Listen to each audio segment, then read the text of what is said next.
No one is coming to save you. But what a relief that is.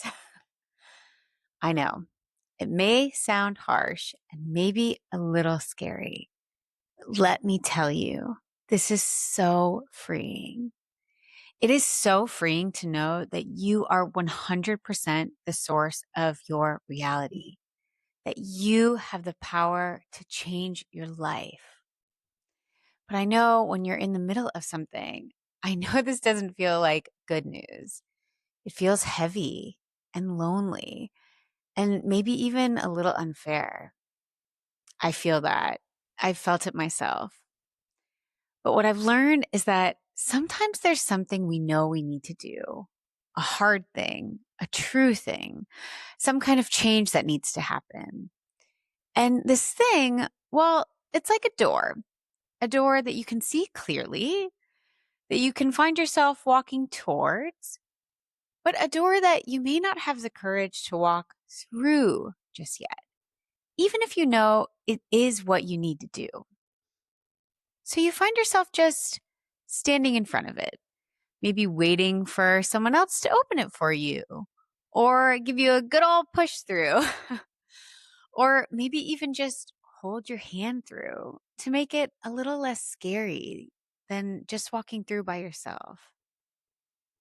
Today, I want to talk about that door, that thing that you know you need to do, because you are allowed to be afraid and walk through it anyways. You are allowed to be the one who saves you. The door, it doesn't require your confidence, it just requires your trust and a little bit of courage. So let's get into it. I want you to think about what your door is.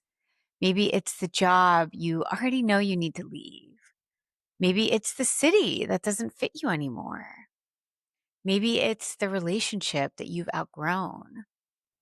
Maybe it's the version of yourself that everyone's used to, but just doesn't feel like you anymore. It's just not the true you anymore. Or maybe it's just getting out of bed in the morning during a hard season. There's a time before you get to the door, whatever it is for you, when you're on the way, that feels kind of like this in between place where you're doing the work. Maybe for you, it's journaling or praying or meditating or walking, listening, just being. Anyway, you're showing up for yourself. You're trying to hear what's true. You don't feel like you have clarity quite yet. Like you're still looking for it, still looking for that guidance or the right answer. This can feel uncomfortable, this in between place. And I think that this discomfort comes from stewing in our doubts and in our indecision and questioning ourselves over and over and over again. And it also comes from pushing away what we may already know, the truth, or at least what I mean by that is what's true for you. Like when you start to tell yourself, oh, maybe I'm being dramatic, maybe I'm being selfish, or maybe I just need to try harder. It's kind of torturous, actually. But for me, what I've found is that the knowing comes in slowly, like drops of water slowly filling a glass. At first, it's just a drop or two, so small you can almost ignore it. And then there's a little bit more, and then a little bit more. And as those drops are filling in, you don't really notice that they're adding up, that the knowing is slowly becoming more and more present as it's filling on up in that glass. Even if we're questioning it, even if we're ignoring it, even without your permission, almost the glass keeps getting fuller, fuller with knowing, drop by drop, until one day that glass is full. And if the drops keep coming, it overflows. That overflow, it overflows with your knowing. It's a knowing that is now so present, like you can feel it in your bones and it won't go away. It can kind of sneak up on you, but no matter how many times you try to talk yourself out of it, or maybe you tell yourself you're wrong or that you want to choose differently. You get there. The glass is full. You know the answer. You know the truth. And the moment that glass gets full, instead of relief, you feel afraid. You finally know, and now you're terrified because this is when the fear gets the loudest. Because now you have to do something with what you know. The knowing is there. You know what you need to do. And that is very scary. The knowing hasn't made it any easier to move. It's just brought you that clarity that you were looking for. And truth, you can see it, but it's a whole other thing to accept it and to do something about it. And that's the moment we start what's next. And what's next is the waiting. One more sign, one more conversation to confirm it. Maybe if I just wait a little longer, it'll get easier. Or maybe someone will come along and open that door for me. You know, these small negotiations that we make with ourselves to get us out of doing the true uncomfortable thing. But here's what I had to learn. You must be the one to tell yourself the truth. No one is coming to make this easier. And I don't mean that coldly. I don't mean you're alone in this. I mean, this door, it has your name on it. It was always going to come down to you. The waiting is not weakness, and it's not cowardice either. Actually, my therapist said something to me about this that I've thought about often. I find it really helpful. She said, even when you know something needs to change, your body may not feel safe in that change yet. You have to get to a place where the knowing can settle all the way in, where your whole self can feel safe to trust in it. And that can take time. It certainly does for me. So the waiting is real. The waiting is human. You know, you got to give yourself grace for the waiting. And yet, at some point, your glass will be full. You will know. The knowing will be there. And maybe you'll realize that you already knew. Deep down, maybe you'll realize that you've known what you needed to do for a while, but it didn't feel safe to really let yourself fully know. Either way, when you know, you know.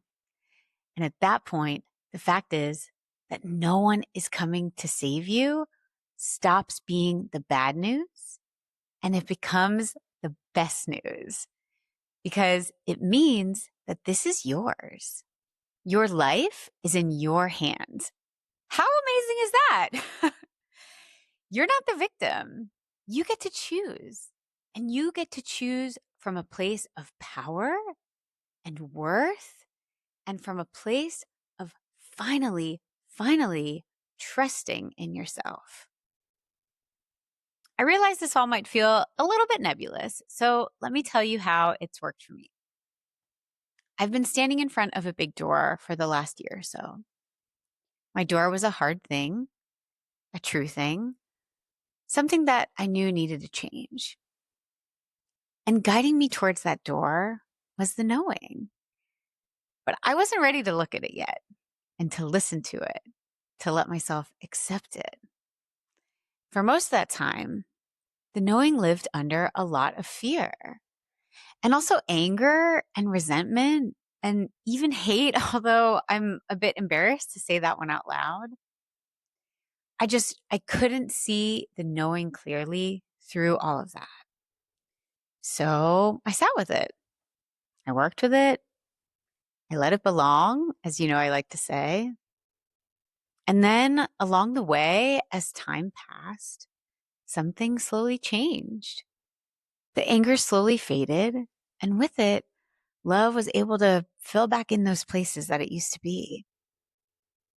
I went from meeting that knowing with anger to meeting it with peace. My glass filled right on up. And that's when I really knew that I knew. Because I could finally look at my knowing with love instead of fear. My truth still scared me Don't get me wrong. And when I thought about actually doing it, actually saying the thing out loud and walking through that door, my heart would beat right out of my chest because it felt so scary. But underneath all of that noise, there was this calm, this quiet and settled and peaceful calm. Like, I know what I need to do. And that calm was the truest thing in the whole room.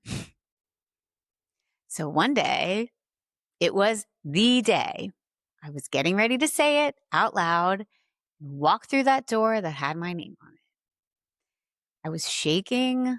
I was sweating, like literally heating up from the inside out. Like this truth was ready to burn me up from the inside if I didn't get it out. So I took a few slow breaths to calm myself down. I was standing in front of a mirror and I looked at myself for the first time in a really long time. I saw what I felt was a beautiful woman looking back at me. You see, for so long, when I looked in the mirror, what I saw was someone who was broken and someone who was defeated. But that day, I saw someone strong, someone powerful. And I was like, there she is. That's me, strong and powerful me. And I knew that I could do this. I knew that I had to do this. I knew that I would. Let me tell you what I've come to understand about fear. Fear is a liar because fear comes from the ego. And the ego needs to be in control. It needs everything to be certain and predictable. But life, as we know, is not any of those things. So when we face the unknown, the ego does what it does best. It invents fear. Fear of the future, fear of getting it wrong, fear of all the things we can't see yet. The knowing comes from somewhere deeper. The knowing comes from a divine order to things that we can't always see and don't always understand. Even though I felt my knowing within me, I knew it came from a place beyond me. Almost like what I knew was simply part of that divine order of things. Not good, not bad, just how it was meant to be. Like it had been that way all along. And I just had to catch up and get to a place where I could accept it. When we trust in that divine order, even when we don't like it, even when it's uncomfortable, we can stop fighting and start trusting in the flow of our life. What I've learned about choosing from fear is that it may feel safe, but it actually is not at all. When we choose from fear, we miss out on whatever lesson it is that we're meant to learn. So we set ourselves up to inevitably get handed the same lesson again and again until we finally learn to choose from love instead. So when the glass is already full, when the knowing has been there all along, the fear isn't telling you to stop. The fear is just the ego getting loud, as it does, trying to keep you somewhere comfortable and safe and familiar. But the knowing is quieter. It's quieter, but it's truer. And it's probably been there the whole time, or at least most of the time. You don't have to make the fear go away. You just don't have to let it drive. Just, put it in the passenger seat. Okay, so back to my story. I said the thing out loud. I won't share the details. They're mine for right now. But I will tell you what it felt like. It felt like an exhale. And not just any exhale. It felt like an exhale after holding my breath underwater for the Guinness Book of World Records world record holding length of time, which, as a side note, I did look up, and apparently it's 11 minutes and 54 seconds. Wow, that's a long time. Anyways, that's all to say, I stepped through the door, but I didn't just step through the door. The door, I would say, flew off of its hinges. Because what I'd been so afraid of, the saying of it, was actually the most loving, honest, and true thing I could have done. And what surprised me the most was that saying it out loud, it didn't feel like loss or even like an ending. It felt like a coming home to myself, like an opening and like possibility, like a new beginning. Now, I'm not going to pretend that everything on the other side is easy and perfect. It's not. It wasn't for me. It's not for me. And it may not be for you either. But that lightness that I felt, that was my confirmation. That was how I knew this is true and this is right. So, this is what I want you to hear. No one is coming to save you. And again, I know how that sounds. I know that it sounds harsh. But this is good news, my love, because you are 100% the source of your reality. You hold the power to change your life.